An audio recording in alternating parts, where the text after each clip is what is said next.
보시는데 그 박스는 방금 요 시스템으로 공부를 해주면 좀 양호합니다. 그 다음에 쭉 가셔가지고 그 2번을 봅니다. 그 75페이지 자, 그 2번부터 이제 쭉 하는데 가로 2번 공유물 부동산입니다. 이걸 취득하면 공유물인 때는 취득 지분 가액을 가표로 하여 각각의 세율을 적용한다. 자, 여기서 각각이란 말이 나왔습니다. 이 각각이 뭐냐 하니까 상속받은 공유물도 있을 수 있고요. 증여받은 공유물도 있을 수 있고요. 매매를 통한 공유물도 있습니다. 또 원시 취득으로 공동으로 건물을 지어서 공유하는 법도 있습니다. 그러면 여기서 각각이란 말은 증여받으면 증여세율을 쓰지 마세요. 그냥 설명만 들으세요. 의미만 알면 됩니다. 왜냐하면 그냥 각각의 세율 그대로 나오니까 그거는. 그러니까 이 법을 이해를 해라 이 말이죠. 각각의 세율이라는 건 증여받은 공유물은 3.5% 그대로 쓰고 상속받으면 2.8% 쓰고 상속 농지는 빼고 2.3%니까 그 다음에 이제 그 원시로 하면 뭐로 하고 2.8% 쓰고 그래. 또 유상으로 사면은 우리 4%를 쓰고 그러니까 그 취득 원인별로 따라서 세율을 각각으로 적용해라 이런 뜻입니다. 무슨 말인지 알겠어요? 자, 그 다음 증축 개수를 통해서 잘 보세요. 건축 여기서 건축이라 그러니까 신축, 재축을 빼고 나면 대부분 이제 개축이나 증축을 말하죠. 우리는 증축 쪽에서 공부를 하면 됩니다. 개수를 통해서 자, 여기서 포인트가 뭐냐니까 이게 아니고 바로 면적 증가예요. 면적 증가를 한 때는 그 증가에 대해서 아까 1층 올렸으면 그 1층 올린 그 부분에 대해서 이런 말이야. 자, 증가된 부분에 대해서 원시 취득으로 보아 1000분의 28 이른바 2.8% 세율로 적용합니다. 그래서 원시 취득으로 한다 해도 되고 이렇게 세율을 써서 설명해도 되고 같은 의미가 되겠습니다. 자, 넘어가시고 그 다음에 이제 여러분이 가면 그래서 뭐가 있느냐 하니까 농지에 대한 개념입니다. 그 4번, 가로 4번에 보면은 농지에 대한 범위가 나와 있죠. 그래서 지목이 현재 논, 밭, 그 다음에 뭐가 있으면 가수원, 그 다음 그 밑에 목장용지면서 사실상 경작하거나 사실상 써야 돼. 그러니까 지목과 사실상 용도가 같아야 된다. 이런 뜻입니다. 이걸 필요 없어요. 농지 세율을 적용하려고 하면 지목도 농지화 되고 사실상 경작하고 있어야 그걸 농지로 봐서 농지 세율 유상 승계는 3%, 상속받은 거는 2.3%, 증여받으면 3.5% 이렇게 농지 세율을 적용하겠다 이런 뜻입니다. 그 다음 쭉 내려가서 가로 6번을 보면 탄력세율 아까 얘기했죠. 자, 지방자치단체장은 조례에 정한 바에 따라 취득세의 표준세율, 이 표준세율에 얼마를 적용합니까? 100분의 50은 50%죠. 50% 범위 안에서 가감 조정할 수 있다라고 했습니다. 그리고 이 탄력세율은 표준세율만 적용하는 거지 아까 몇 배 세율을 적용하는 중과세율은 50% 가감 조정을 하지 않습니다. 이걸 잘 알아야 돼요. 그러니까 아까 내가 분명 필기를 보세요. 표준세율은 플러스 마이너스 50% 정감을 표시해놨지 다른 세율은 그 표시가 없죠. 그 말은 쓰지를 않는다는 것을 이해를 하고 있어야 됩니다. 자, 그 다음에 여러분이 공유토지 줄 거고 그걸 갖다가 공유물로 공부를 하면 됩니다. 공유물을 단독 소유로 취득 시 세율은 여러분이 각각의 그 표준 세율을 쓰게끔 때가 있는데 현재 이제 여기서 보면은 어떤 의미가 되냐니까 이거보다 더 중요한 거는 여러분이 가표가 그 밑에 하나 적어 두세요. 요번에 새로 신설됐는데 공유물 분할하면 공유물 분할 시 분할하면 바로 분할된 재산의 전체 시가 표준을 합니다. 시가 표준을 가표로 한다. 이걸 가표로 합니다. 가세 표준을 하는 거죠. 무슨 말이냐? 자, 보세요. 여러분이 지금 땅일인데 갑, 을, 병 각각 33%씩 갖고 있어요. 33%. 소리 좀 날릴 필요고. 자, 이렇게 비율을 갖고 있는데 이걸 갑 소유로 전부 단독으로 이걸 그 분할된 거 다른 공유주물 사들이는 거죠. 사들이면 이거 전체의 공시가격 시가 표준을 한다 이 말입니다. 이 시가 표준을 가표를 해가지고 거기에 적용되는 해당 세율을 적용하는 거예요. 그래서 공유물에 대해서 2.3%를 쓰는 게 맞고 그 지분 초과분에 대해서는 유상승계 취득을 하면은 결과적으로 4%가 원칙이고 농지 같으면 1000분의 30원 농지를 말합니다. 그 유상승계 취득을 하면 바로 내나 위에 있는 표준세율을 그대로 쓰는 거죠. 그래서 여기서 중요한 거는 공유물 분할 때 분할된 재산의 전체 시가 표준을 가표를 한다. 그러면 자기 거는 이미 계산해 놨으니까 줄 필요 없고 여러분 병을 전부 갑의 단독 소유로 하기 때문에 여기에 있는 시가 표준 전체 가격을 가표를 해라. 만약 1억 같으면 1억으로 가표를 해가지고 그 지분 초과분에 대해서는 유상으로 샀다고 봤을 때 4%를 쓰고 만약 농지 같으면 3%를 써라. 이런 말이 되겠습니다. 무슨 말인지 알겠어요? 자, 그거 여러분 정리를 해놔놓고 그 다음에 그 주택을 한번 보시죠. 주택은 그 박스를 내가 딱 만들어 놨습니다. 유상 거래의 원인은 대표적으로 매매죠. 매매. 자, 매매 등의 원인으로 인해 가지고 표준 세율은 주택 가격에 따라서 세율을 적용합니다. 그래서 취득 가격이 6억 이하면 면적은 관계 없어요. 가격 기준입니다. 그래서 취득 가격 6억은 이하는 1%, 1000분의 10이죠. 그리고 6억 초과해서 9억 이하, 9억 이하 20%, 9억 초과는 30%. 그래서 6, 9초로 예약했지. 6, 9초. 6, 9초에서 1, 2, 3%로 정리하면 되겠고요. 그 다음 저 밑에 내려가면 여러분이 그 세 번째 그 또 편집을 잘못 해놨는데 자, 그거 보면은 세 번째 가로 세 번째 보면 지분으로 취득한 주택의 가세 표준을 지우세요. 그 가세 표준 아니고 그거는 세율입니다. 주택의 세율. 가세 표준 지우고 주택의 가세 표준 지우고 뭐냐 하니까 세율로 고칩니다. 세율. 자, 이 말은 무슨 말이냐 하니까 여러분이 집을 갖단 말이죠. 집을 지분으로 취득하는 주택의 취득 당시 가액은 바로 자, 다시 줄 것입니다. 다음에 계산식에 따라 줄 거고요. 법령이 정한 계산식에 따라 이렇게 정리를 해두기 바랍니다. 법령이 정한 게 바로 그 밑에 계산식을 말하거든요. 그래서 법령이 정한 계산식에 따라 산출한 전체의 주택 취득 당시 가격으로 한다. 이 말이 무슨 말이냐? 자, 보세요. 집을 여러분 샀잖아요. 집을 샀는데 이게 본래 10억짜리입니다. 10억짜리. 그런데 지분으로 취득한 거예요. 지분으로 각각. 얼마씩 주고? 5억씩 주고. 그럼 보세요. 본래 가표는 이게 맞죠. 각각 지분 가격을 하는 건 가세 표준은 이 돈이 맞는데 세율을 쓸 때는 이걸 갖고 6억 이하, 9억 이하에 대입하면 안 된다 이 말이야. 그 대입할 때는 이 전체 가격을 가지고 세율을 찾아봐야 된다 이 말이야. 그러면 이 문제에서 10억짜리 이렇게 샀으면은 세율은 1% 쓰는 게 아니라 3%를 써야 돼. 여기다. 왜? 전체 가격을 가지고 세율을 판단하기 때문에. 그래서 그 제목이 지분으로 취득한 주택의 세율을 써야지. 가세 표준이 아니거든. 네. 세율. 그래서 이 세율을 적용할 때는 여러분이 이 지분 기준으로 세율을 찾으면 안 돼. 6억 이하, 9억 이하, 그 위에 있는 1%, 2%, 3% 적용하는 거. 그러면 이 집은 9억 초과에 걸리잖아. 이런 경우에는. 그러면 3%를 써야 돼. 만일에 이게 8억이다. 8억 같으면 이게 4억, 4억 나왔지? 4억, 4억. 그럼 4억을 하면 1%밖에 안 되잖아. 6억 이하에 걸리는 거. 이래 하는 게 아니고 이 집 자체 값을 갖고 세율을 찾아서 계산해야 된다. 전체 취득 가격. 그럼 이거는 어디에 걸리는? 6, 9초. 9억 이하에 걸리지.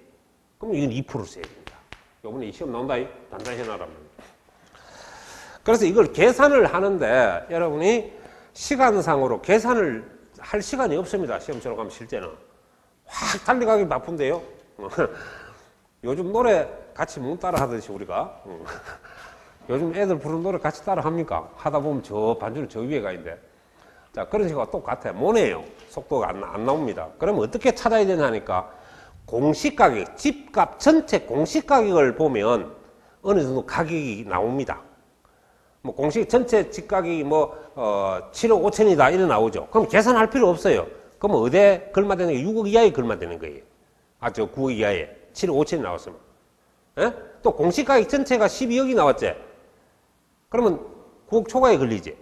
네, 그러면 계산 안 해도 그 세율만 찾아라 할 때는 바로 전체 공시가격만 나오거든. 문제에 주거든. 계산하려고 하면 줘야 되니까.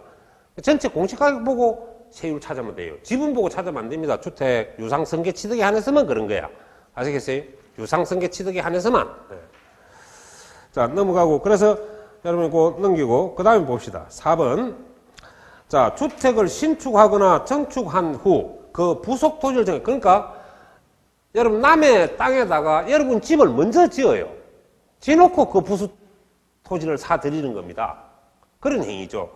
그래서 봅시다. 주택을 신축 또는 정축한 이후 주거용 건축물 소유자가 내나 그 배우자나 직계 조음식도 다 가족은 포함시키고, 자, 이 사람들이 부수 토지를 취득을 했다면 정상적 주택 세율을 쓰면 안 돼요. 이건 대지값으로 씁니다.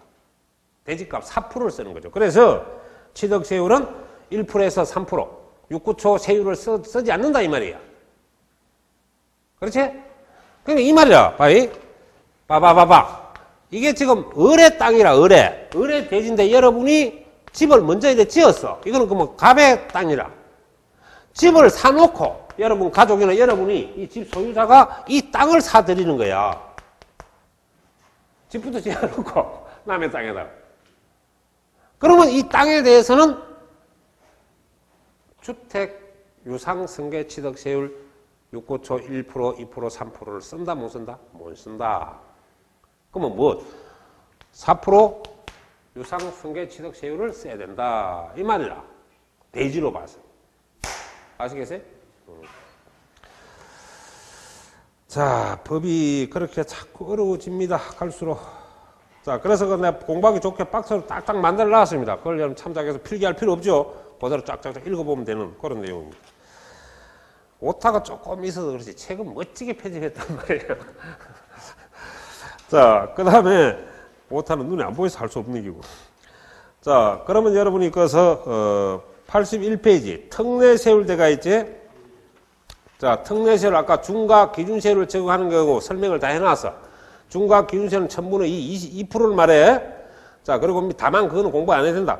예, 그 기준만 딱 해. 그러면 여기 그 박스에 있는 보면 1항에서 7항까지 나와 있지. 자, 건축물 개수로 인한 취득인데 면적 증가는 없음 해놨지.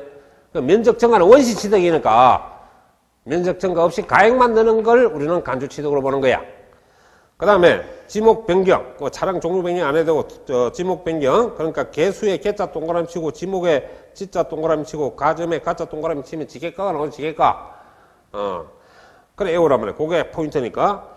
그리고 이제 여러분이 그 나머지 동사는 막 그냥 읽어보시고, 그 다음 7항에 가면은 그 임시 흥행장 나와 있지. 묘지. 예, 묘지는 취득세만 있습니다. 개인 묘지입니다. 묘지는 취득세만 있고 등록 매너세든 재산세는 개인 묘지에 대해서는 부과하지 않습니다. 그 다음 임시용 건축물. 예, 임시 흥행장. 임시용 건축물은 1년이 아까 존속기간이 1년이 초과돼 버리면 뭐가 되죠? 초과되면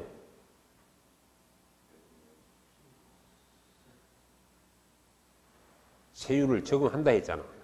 본래는 비과세 물건이라.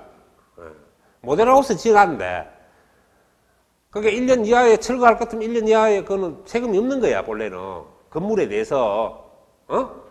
근데 그게 분양이 안 되면 계속 회사에서는 그걸 가지고 갈 수밖에 없거든요. 다시 뜯을 수도 없고.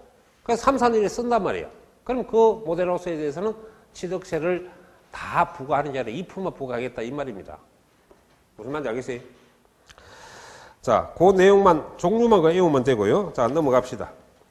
그 다음에 여러분이 그 표준세율에서 표준세율에서 뭐가 있냐니까 82페이지 한번 펴봐요. 자, 요거 여러분도 요것도 이제 외우는 방법인데 이거. 자, 이거는 보면 요것도 세율 특례입니다. 자, 세율 특례. 세율 특례는 지금 요거는 표준 세율. 자, 우리가 4%에서 최소 2.3%까지 그 세율 구조를 표준 세율이라 그래. 기준이 된다 이 말이야. 기준이 되는 세율. 그래서 표준 세율. 자, 이 표준 세율에서 2%를 뺀 세율을 적용하는 기라, 요거는. 중과 기준 세율을 뺀 세율을 적용하는 기라. 2%는 중과 기준 세율. 중과 기준 세율을 뺀 세율을 쓴다, 이 말이에요. 그럼 예를 들어서 공유물 할 때는 2.3%를 쓰는데, 그걸 분할할 때는 2.3%에서 2% 빼면 얼마나 오노? 2.3%에서 2% 빼면 0.3%. 1000분의 3을 적용하는 기라. 그런 요령이다, 이 말이에요. 자, 아까 이혼할 때 재산에 대해서 분할하면 뭐라 했는데? 이건 정려도 아니고 단지 무상일 뿐이다. 양도다 이렇게 했지. 재산 분할은 무상이야. 그러면 3.5%에서 2% 빼봐. 1.5% 쓰는 거야. 아시겠어요? 그런데 위자료로 해버리면 4% 써야 돼요. 아시겠습니까? 그러니까 그게 얼마나 1.3% 낼래? 4% 낼래? 삼척동자도 아는 사실 아닙니까?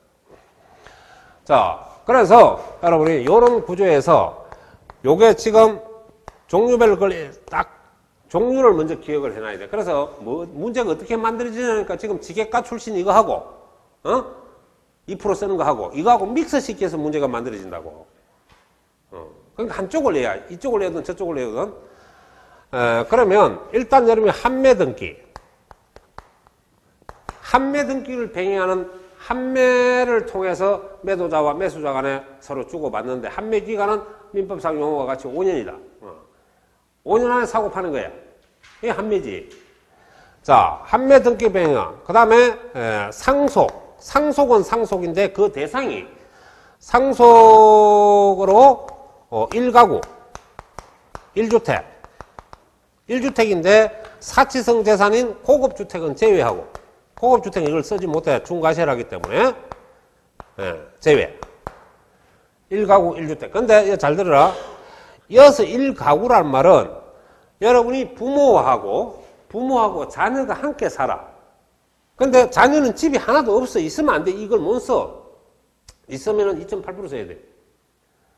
그러니까 함께 살다가 그 집을 그대로 상속받는 거예요.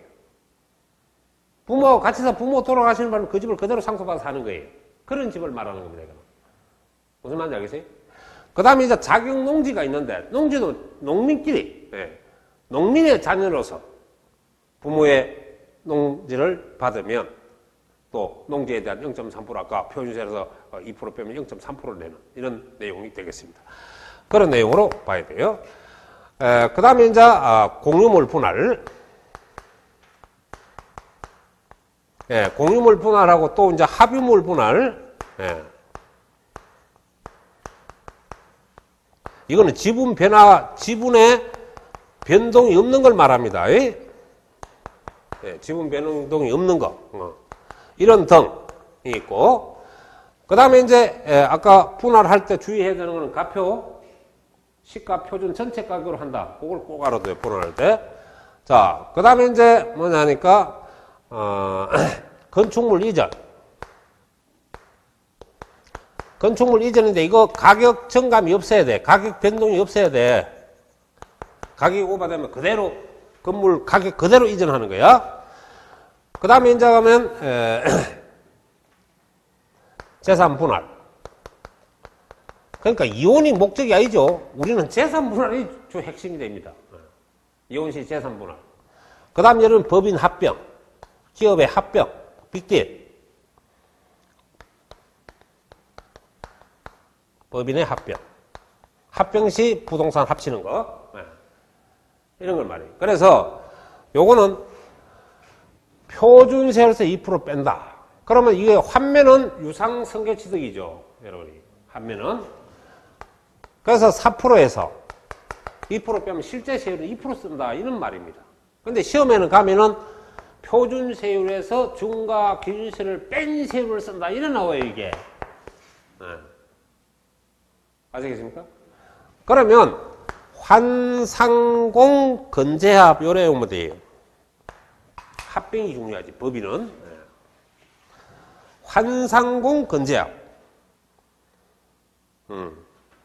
그래서 그 여러분이 암기를 그렇게 해서 밑에 내가 사례를 갖다 한매권 행사해서 이렇게 취득하는 거 실제 세율을 여러분이 그거 보면 82페이지 제일 바닥에 밑에 박스로 만들어 놨죠. 예를 들어서 실제 세율은 그래 들어가는데 시험은 한매 등기를 병행하는 부동산 매매로서 매도자와 매수자 간에 취득을 한 경우에는 이래가지고 표준 세율에서 중과 기준 세율을 뺀 세율을 적용한다. 이래 문제 지문 나와. 그래서 환상공 건재합은 요게 대상이다. 표준 세율에서 기준 세율에서 2% 뺀 세율이다. 이걸 여러분이 잘 숙지하면 되겠습니다.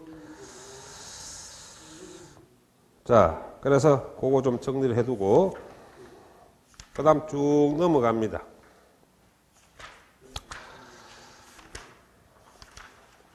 나머지 넘어가시고 그 다음 그 동그라미를 치 놓으세요. 여러분이 96페이지 봅니다.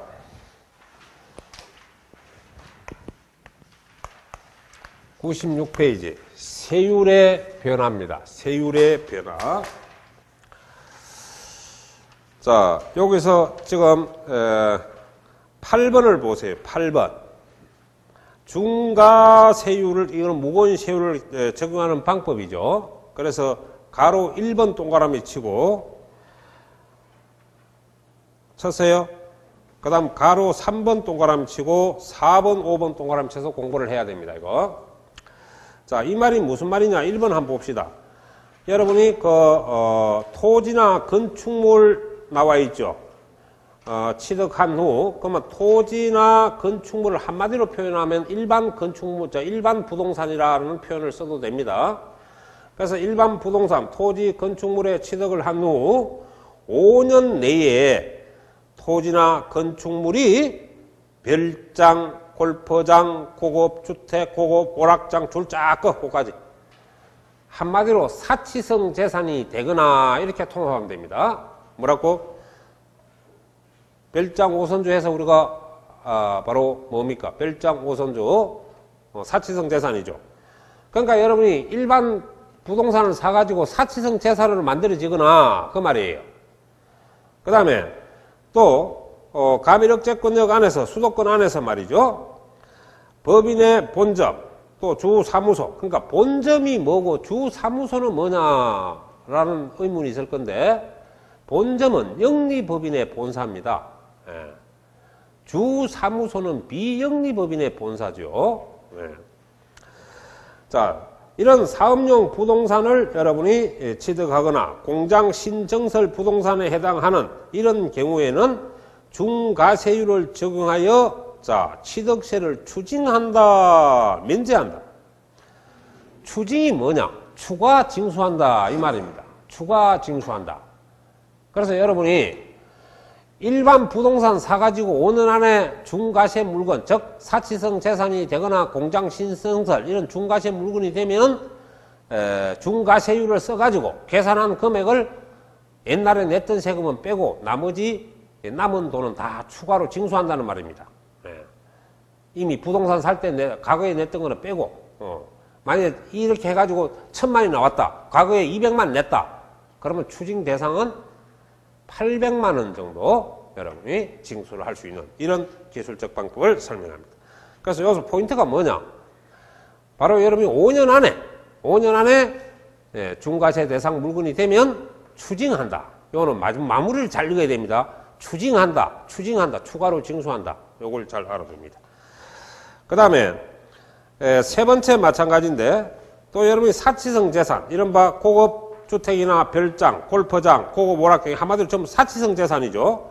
사치성 재산 건축물을 자 정축, 개축, 개수 해가지고 하거나 또는 그것서 뭐냐니까 일반 건축물을 정축해서 개축해서 개수하여 사치성 재산이 되는 경우에도 그 증가되는 건축물 가격, 자 요거 중요합니다.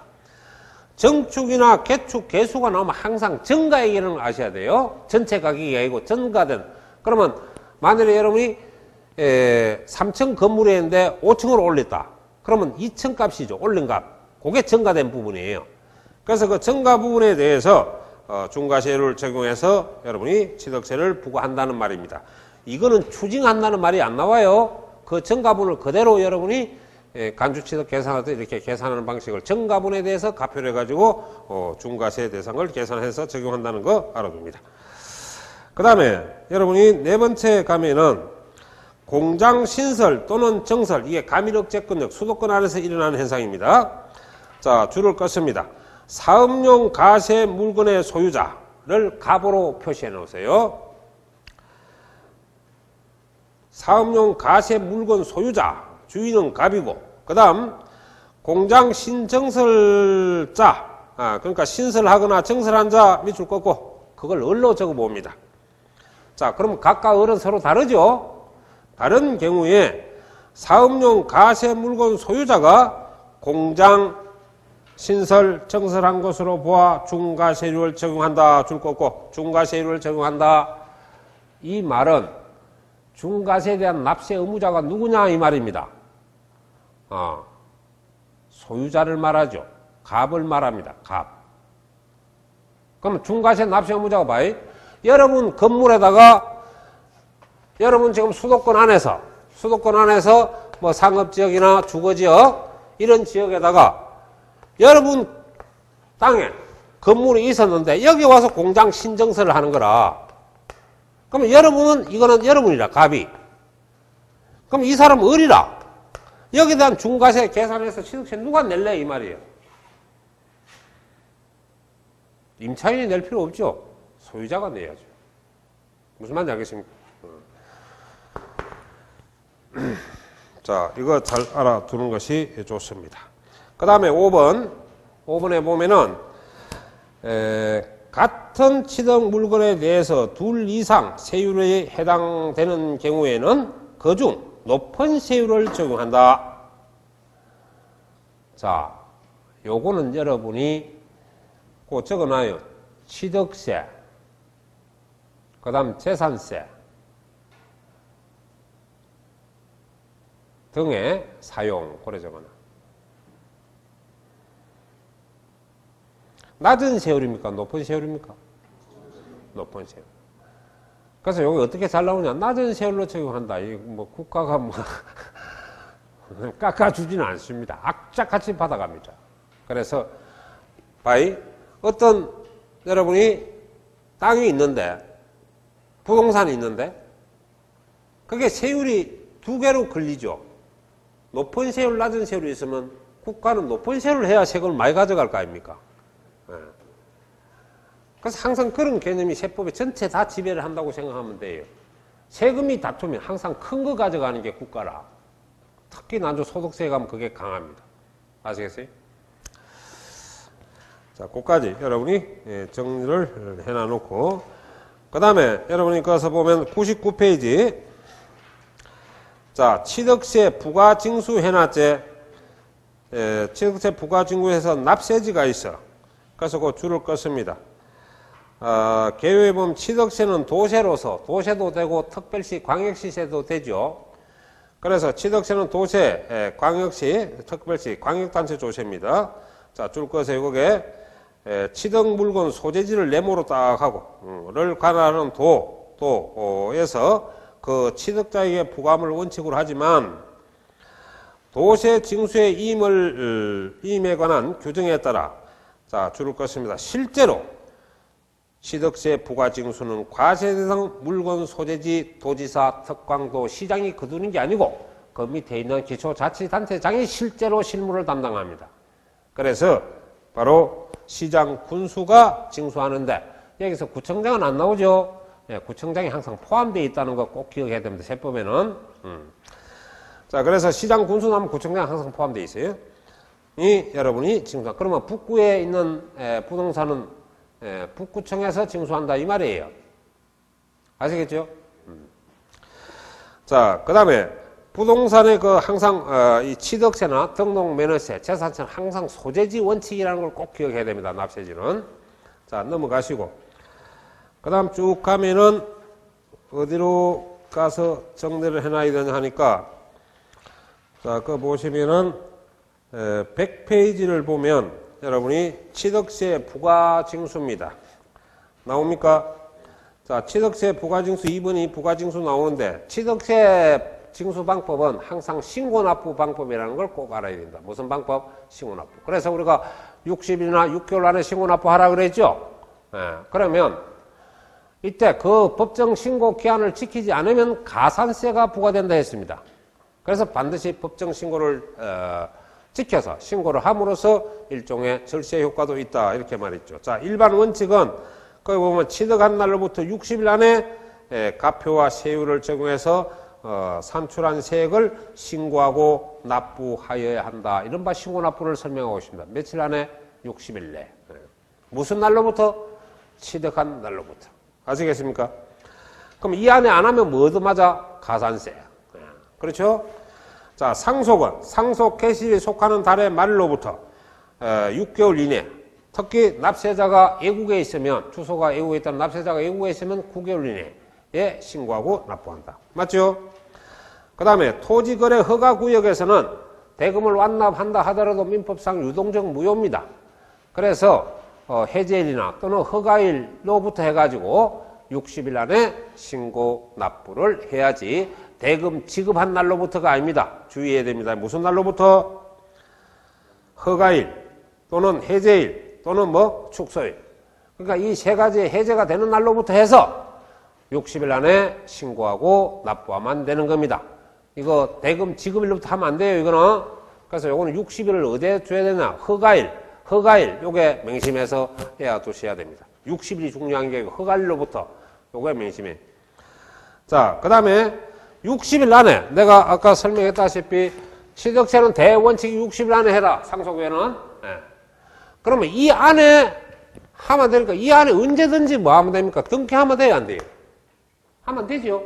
60일 안에 언제 등기하면 이 등기하는 시점이 다 신고납부가 되는 겁니다. 그래서 등기 등록하는 경우란 말은 취득 이전에 관한 사항을 공부에 등기하거나 등록하려는 경우에는 자, 등기 또는 등록하기 전까지 취득세를 신고하고 납부한다. 그러니까 60일 안에 등기할 때는 등기할 때가 바로 납부해야 된다 이 말이에요. 등기 신고와 함께 취득세 한테 묶어서 내라 이거예요. 그 자동 취득 등기가 다 되는 겁니다.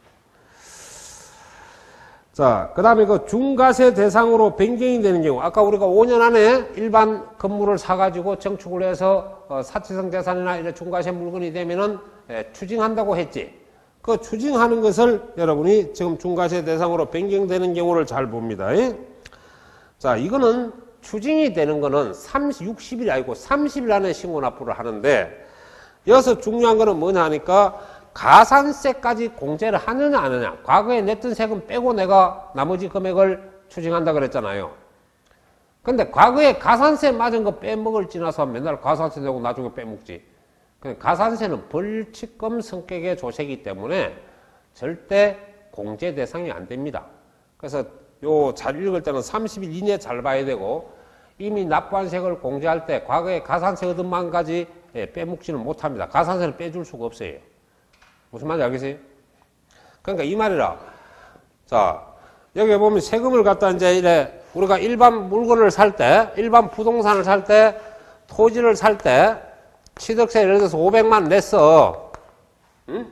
500만 냈는데, 여기서 60일 안에 신고를 안 해가지고 가산세를 얼마 맞았나 하니까 가산세가 예를 들어서 뭐 10만 원 정도, 100만 원 정도 맞았다. 이렇게 보자, 이 말이에요. 5, 20이니까 100만 원 오네. 그렇죠? 이래 맞아 있는 상태에서 이걸 갖다가 해가지고 중과세, 사치성 물건 해가 중과세가 되어서 세금이 산출된 게 얼마가 나왔느냐. 예를 들면 이게 한 2천만 원 나왔다. 얼마 나왔다? 2천만 원. 그럼 2천만 원 나왔으면 이게 전체 값이야. 자, 여기서 과거에 냈던 500만 원을 뺐는데 이까지 같이 600원 빼지 마라 이 말이야. 이건 벌칙으로 맞았기 때문에 공제가 안 된다는 거예요. 그럼 뺄 때는 이것만 빼라. 이게 순수 납부한 세액. 그래서 이미 납부한 세액은 가산세를 제외한 세액. 얼마? 500만 원. 예. 요걸 여러분이 계산하면 1,500만 나오죠. 예. 이걸 60일 안에 아니라 추징 대상이기 때문에 이거는 30일 안에 신고 납부를 해야 돼요. 며칠 이내? 30일 이내. 네. 그리고 밑에 나오는 부가 추징 대상도 다 마찬가지입니다. 전부 30일인데 이것도 여러분이 가산세는 절대 이미 납부한 세액에서 빼지 않는다는 거. 그러니까 이미 납부한 세액은 가산세를 벌칙금으로 맞았는데 나중에 맞고 나중에 빼물지 나서 맨날 맞고 내지요. 그래서 왜 안 빼는데 당연합니다. 벌칙금 누가 빼줍니까 이 말이야. 정상적 세금만 빼준다는 거죠. 공제할 때. 아시겠어요? 자, 그래서 요거는 세 가지로 요래야 중과세 대상, 부가 대상, 추징 대상 세 가지제. 요거는 60일 아니고 전부 며칠 안에 신고 납부 30일 내. 그래서 요거 지문 읽을 때는 항상 가산세를 잘 봐야 돼. 가산세 포함하면 틀려요. 이미 납부세 가산세는 절대 계산해서 제외된다는 거 주의해야 돼. 오케이? 자, 그리고 그 가산세는 여러분 총칙에서 다 했던 겁니다. 한번 읽어보시면 돼요. 됐죠? 그 다음에 가서 어디를 보냐 하니까 여러분이 쭉 넘어가면은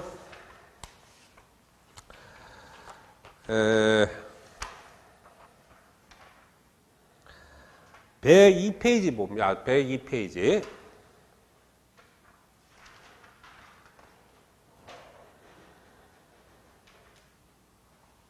자, 102페이지 중가산세 보입니까? 보이죠? 자, 그래서 그 중가산세를 보는데 이것도 개정이 돼서 적법하게 만들어 놨습니다. 보세요. 여러분 민법에 중간 생략 등기 봤죠? 등기 안 치고 살짝 팔아먹다가 발각되면 조세법상 상당히 벌칙금을 받는다고 아마 책이 좀 설명이 돼 있을 거고 뭐 그럴 겁니다. 자, 바로 이 엄청난 가산세를 부과하게 됩니다. 잘 봅시다. 자, 취득세 납세 의무자가 가세 물건을 사실상 취득한 후 법정신고 기한 내, 우리가 얘기했다시피 아까 법정신고라는 거 원칙이 60일 아닙니까? 상속은 상말 6개월 이내죠. 또 아까 추징 부과, 또 비과세 대상 이런 걸 맞은 걸 다시 세금을 거두게 되는 거는 30일 안에. 이게 전부 법정신고 기간이라. 자, 그런 신고 기한 내에 여러분이 신고도 안 하고 납부도 안 하죠. 둘 중에 하나만 해도 괜찮은데 둘 다 안 하고 객입니다. 그러면은 자, 여러분 신고 납부 밑줄 거세요. 신고 납부를 말장난하면 등기도 되죠. 등기. 등기 치면 당연히 신고가 되거든요. 그러니까 신고도 안 하고 납부도 안 하고 또는 등기하지 아니하고 매각하는 경우 취득세, 산출세는 어떻게 나왔습니까? 가표 곱하기 세율 아닙니까? 가표 곱하기 세율이 산출세거든요. 여기에 80%의 가산한 금액을 자, 내모로 하세요. 신고 납부 방법으로 징수합니까? 보통 징수 방법으로 징수합니까? 자, 이 자리는 신고 납부한다 이러면 틀려요. 가산세가 붙으면은 신고 납부는 늦어서 지금 가산세가 붙여서 보통 징수가 되는 거죠. 그래서 법정 신고 기간이 지나서 일어나는 현상이기 때문에 가산세가 붙었다면 절대 신고 납부는 없습니다. 전부 고지서 징수죠. 보통 징수에 의한다. 자, 그 다음에 중가산세에서 제외되는 대상이 자, 다음의 경우는 일반 가세를 적용하지 중가산세 80%는 적용하지 않습니다. 그래서 여러분이 특히 이제 등기 등록을 필요로 하지 않는 가세 물건 같은 거 이런 거는 등기 안 치고 팔아먹어도 80%는 가세 부과하지 않고 일반적인 20% 적용할 수가 있고요. 그 다음 각종 회원권은 반드시 신고 납부하고 팔아야 80% 중가산세를 피할 수 있습니다. 그래서 등기가 안 된다는 이 회원권은 반드시 신고 납부하고 여러분이 팔아야 된다는 걸 알아둬야 되고 그렇지 않으면 중가산세가 부과된다는 뜻입니다. 그 다음 지목 변경, 특히 가점주주 주식.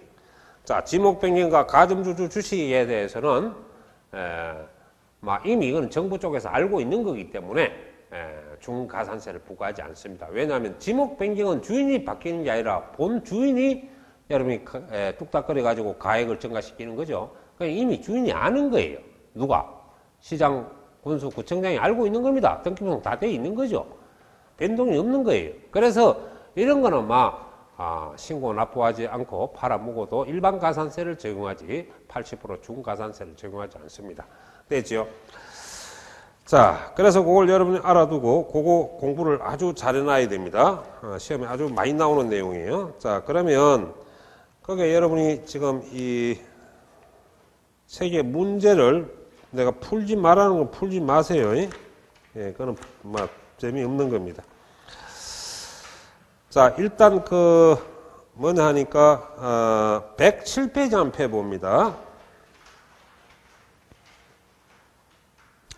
107페이지 바로 밑에 문제를 보세요. 문제를 보면 지금 2번하고 3번하고 돼가 있죠. 그거 봅시다. 3번을 먼저 보세요. 지목 변경의 토지의 지목 변경에 따라 사실상 그 가액이 증가된 경우 변경일로부터 2년 이내에 나와 있지. 그거는 지금 법이 바뀌어갖고 삭제를 시키세요. 지목 변경일부터 2년 내에는 빼버리세요. 빼버리고 그냥 취득세를 신고 납부하지 않고 매각하면은 중가산세 규정은 적용하지 아니한다. 예, 아까 지목 변경 또 뭐가 있었어요? 가점주주 취득 이거는 이미 주인들 정부 쪽에서 알고 있기 때문에 이거는 신고 납부하지 않고 팔아먹어도 일반 가산세를 적용하지 중가산세를 적용하지 않습니다. 그래서 2년 내란 말은 없어졌습니다. 이제 알겠어요? 자, 그 다음에 2번도 마찬가지죠. 2번도 거기에 보면은 등기한 부동산을 취득한 날로부터 2년 내에 이미 등기를 해버리면 이미 신고 납부가 된 거예요. 그래서 이런 거는 중가산세를 부과할 수가 없습니다. 그리고 2년 내는 들어갈 필요가 없는 지물이 되는 거죠. 그리고 1번은 왜 틀렸느냐? 자, 여러분이 추징 대상의 물건인데 30일 안에 신고 납부한다는 건 맞죠? 근데 가로 속에 잘 보세요. 가산세까지 공제하란 말입니까? 가산세는 공제하지 못하는 제외 대상이었습니까? 네. 자, 제외 대상. 그래 봐라. 이런 문제는 애울 게 아니고 이렇게 계산을 해봐야 이 개념에 잡히는 거라. 이렇게 나왔다고 가정하고 우리는. 그럼 이렇게 나왔다고 가정하고 이렇게 있을 때 추징 대상이나 중과세 대상을 할 때 추징을 하면은 전체 세금을 일단 구해가지고 나온 세금에다가 과거에 일반 부동산을 살 때 냈던 세금을 빼는데 이때 가산세를 얻어맞았다면 가산세는 공제 대상이 안 되죠. 그러니까 요거는 공제 대상에서 제외한다. 계산하지 마라 이 말이에요. 이해하겠지? 요거만 여러분이 잘 보고 다음 시간에는 비과세하고 이렇게 정리를 해서 좀 해 나가도록 하겠습니다. 자, 오늘 요까지 하지요. 되죠? 자, 마치도록 합시다.